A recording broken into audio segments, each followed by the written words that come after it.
Next up, we want to welcome Dr. Prentice. He works in the National Counterproliferation Center in the Offices of National Intelligence. Thank you very much. Thanks very much to the committee, not only for inviting me, it's wonderful to be back to Vanderbilt, but also for taking a very broad and generous interpretation of how to impact human health. Because I am going to talk to you a bit about what it's like to work in the intelligence community within the U.S. government. Bit of disclosure, I recently left government back in March of this year, so I'll talk a little bit about how that transition to private enterprise works as well. But the other point is not just to tell you my life story of career and personal points, but also to actually entreat you to consider joining the government, because the form of government that we have in the United States is a messy one. And it requires lots of input and thought from thoughtful people. And I think scientists are really well positioned to provide that kind of thought and insight. And so I think it's incredibly valuable to have scientists and those trained in scientific disciplines involved in the governance of our country. So I entreat you to consider those careers as you move forward. And so the other thing I hope to do, again, is not just to tell the story, but also talk a little bit about the skills that have served me well over the years, and how many of those really began to develop and in some instances were largely honed at the bench in graduate school. So to try to give you a link between the things that you're doing really do have real-world applicability. All right.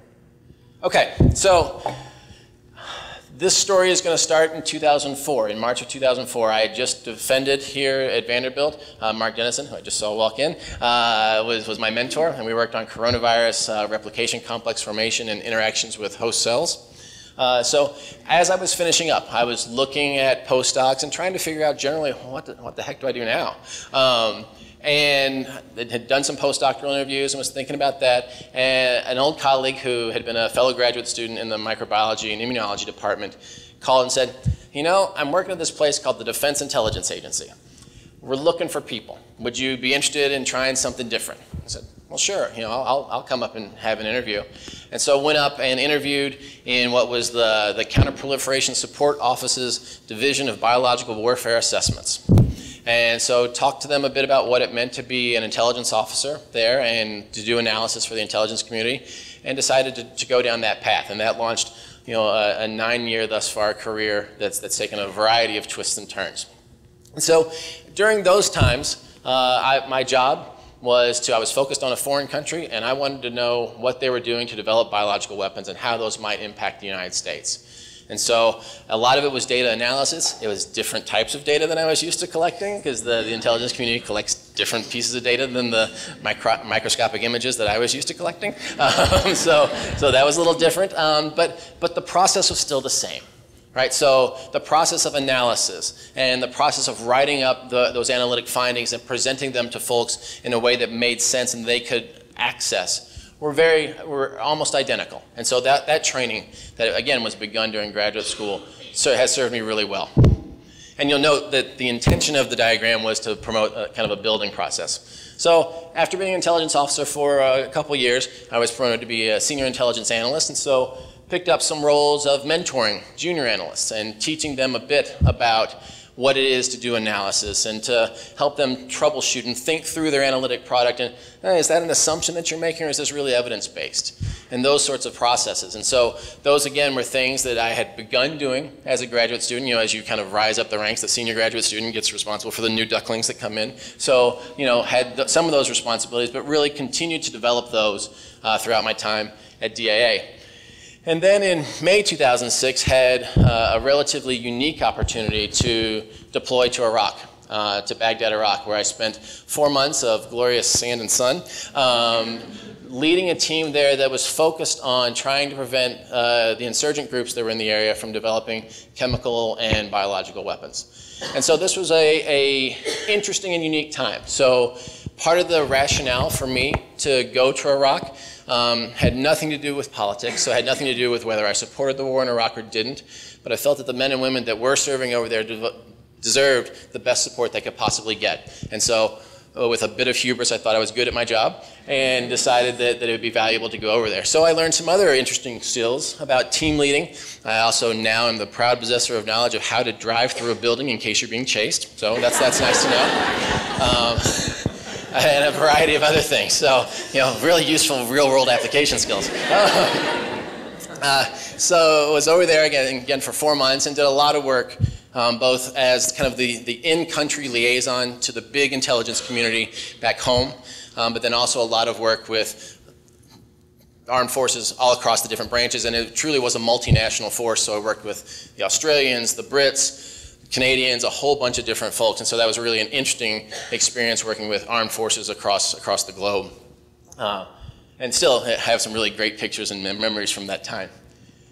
Coming back from that, I came back, and the way these rotations tend to work is they aren't always all that well planned. So you go out and then they come back and like, oh crap, you're back. Now we got to find something for you to do. So coming back, they said, oh, okay, well, we'll have you do some stuff. And so it was pretty clear that it was time for me to go search out for my next opportunity. And so the Office of the Director of National Intelligence had just been stood up. So following the Iraq wars and the debacle over intelligence failures in Iraq and 9/11, et cetera, Congress and others decided that what we needed was more oversight, and so you needed another piece of bureaucracy layered on top to make things better. And so, so I decided to join that.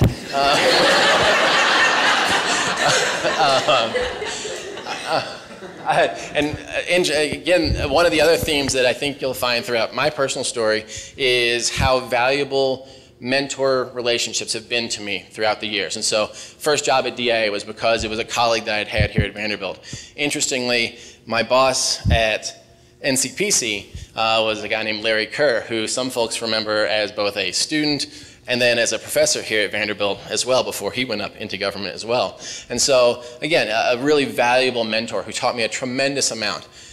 At NCPC, my role really changed. So I went from that of doing primarily intelligence analysis and presentation to really starting to do whole-scale program planning, execution, and then some policy development as well. So no longer was I really doing a lot of briefing and analysis, but I was looking at programs that were doing those sorts of things and was trying to help them figure out how to do it better. And then we were also interfacing a tremendous amount with the White House and working with other partners from around government to how is it that intelligence can inform the government to do its job better? So how do we govern better? How do we make smarter decisions about the research and development dollars that we're investing, whether it be at DoD, Health and Human Services, Environmental Protection Agency, USDA, you name it in the alphabet soup, and I've probably worked with a couple of their people just because that's the way the intelligence community is organized. And so found that to be really rewarding and valuable experience as well. And so again, I started learning more about this budget planning and execution.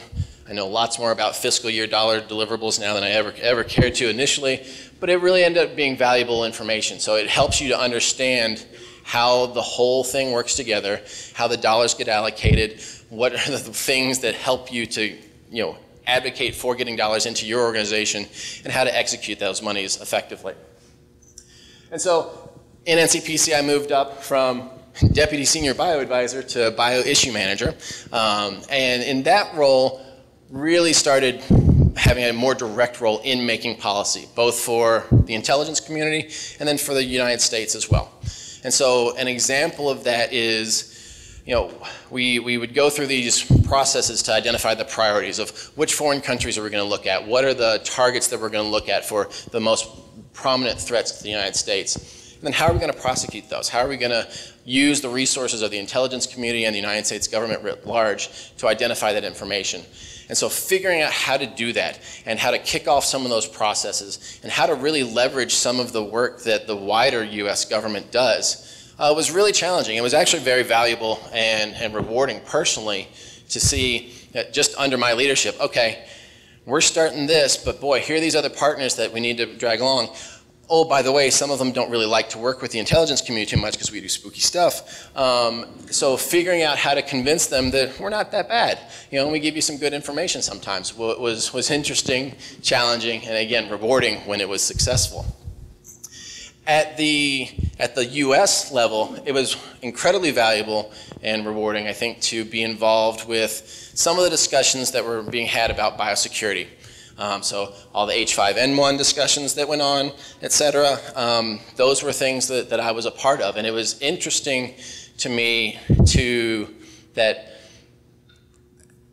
the value that having someone who is a scientist, and particularly in that case a virologist, in the room was. Because not always were the people that were making the decisions well versed in science or virology. So having someone in the room to help them digest the materials was valuable. The outcome wasn't always what we wanted, but still it helped, I think, promote an effective dialogue, which again, at the end of the day, as messy as the US system is what it's about. It's about an effective dialogue, that democracy is about the people having a voice in the issue. So, due to some family medical issues, so my father has Parkinson's, and so wanted to get closer to him in Louisville, Kentucky to help kind of with end-of-life care for him. We decided to leave government in March of this year and move down to Louisville. So part of the story is talking about work-life balance and the importance that you may put at different parts in your career. And so as fantastic as the opportunities were in DC, and as much as I really, really loved the work, it was time to do something different for a different set of reasons. And so moved down to Louisville. I now work for a company called Proactive Worldwide that does market assessment, corporate research, strategic investment planning, those sorts of things. And so I run their healthcare and life science practice there. So engage with a variety of clients across the pharmaceutical, managed care divisions, et cetera, and help them plan and understand what the marketplace looks like from a corporate intelligence perspective, et cetera. So I hope over the last few minutes I've given you a sense of some of the things that have helped me over my career, I think, be somewhat successful, and also give a little bit of, again, that plea that, consider government, because getting the people involved is really important, I think, to the continued success of the nation. Thank you.